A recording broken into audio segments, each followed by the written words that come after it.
pertanyaan yang disampaikan. Izin untuk bertanya dalam kesempatan ini. Ada 3 pertanyaan yang menggelayut aktivitas pikiran saya. Pertanyaan pertama, apa langkah konkret yang perlu diambil pemerintah untuk mendukung riset dan inovasi multidisiplin ilmu di Indonesia? Yang kedua, bagaimana maqasid syariah dapat diterapkan dalam reformasi birokrasi untuk mencegah korupsi secara struktural?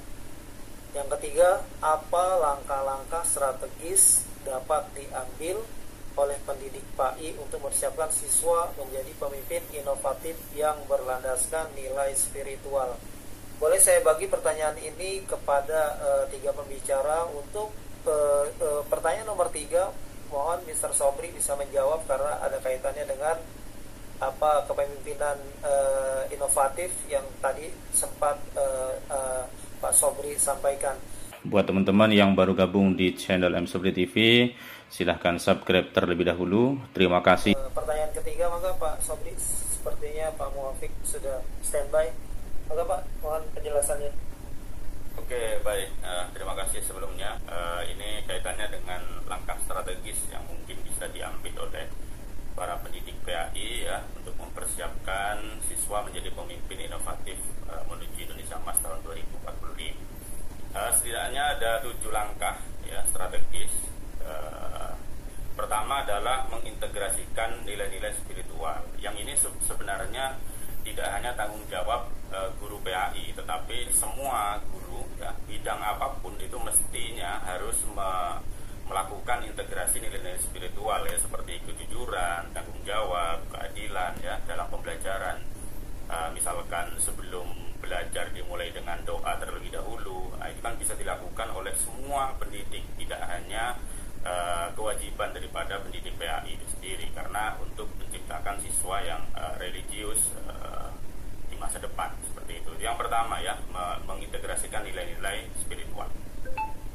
Kemudian nomor 2, itu mesti harus membekali siswa dengan pengembangan soft skill ya. Kemampuan komunikasi, kemampuan berpikir kritis, kemudian kreativitas mereka, bagaimana cara berkolaborasi, bekerja sama dengan orang lain. Itu juga sangat penting sebagai bekal mereka menjadi pemimpin masa depan ya.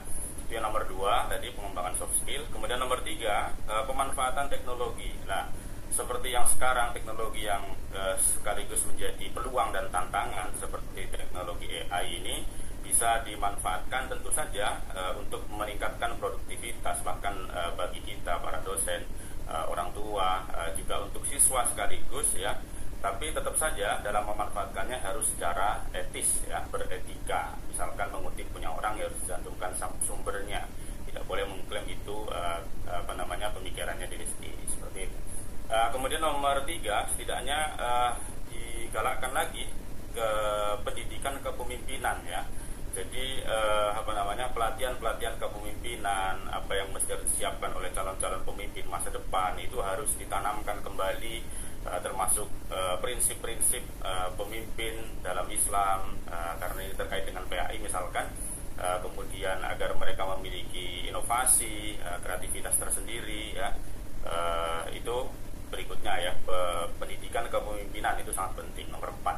3 lagi, yang kelima itu setidaknya kita memberikan model peran positif ya, misalkan memberikan contoh-contoh tokoh-tokoh muslim kepada mereka, memperkenalkan kepada siswa ya, agar siswa itu tidak hanya menjadi orang yang suka rebahan, scrolling seperti itu.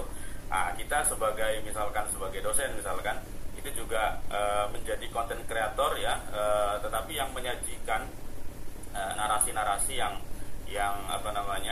melawan narasi-narasi negatif yang beredar di internet itu ya, misalkan dengan menampilkan figur, contoh-contoh mulai dari Rasulullah itu sendiri, kemudian tokoh-tokoh muslim lainnya yang luar biasa. Jadi itu kita sajikan kepada siswa untuk mencontoh mereka sebagai persiapan menjadi pemimpin masa depan. Kemudian keenam itu setidaknya seperti yang materi saya sampaikan tadi adalah soal kegiatan ekstrakurikuler. Tentu saja kegiatan ini yang dimaksudkan adalah kegiatan-kegiatan yang mendorong siswa untuk untuk berpartisipasi dalam proyek-proyek komunitas berbasis Islam. Artinya kegiatan-kegiatan ekstrakurikuler, misalkan kalau misalkan di kampung itu ya setidaknya siswa itu bisa mimpin tahlilan misalkan begitu kan, itu sangat relevan masih sampai hari ini. Berikutnya adalah visi jangka panjang. Nah, siswa juga mesti sejak dini sudah diperkenalkan tentang wawasan tujuan Indonesia Emas tahun 2045. Jadi bagaimana agar mereka bisa berkontribusi secara maksimal dalam sama-sama menyongsong visi jangka panjang Indonesia tersebut. Oke, saya kira demikian Pak Jambal, penjelasan dari saya. Monggo dilanjut. Terima kasih. Kurang lebihnya Assalamualaikum warahmatullahi wabarakatuh. Waalaikumsalam. Luar biasa, sudah dijawab dengan baik.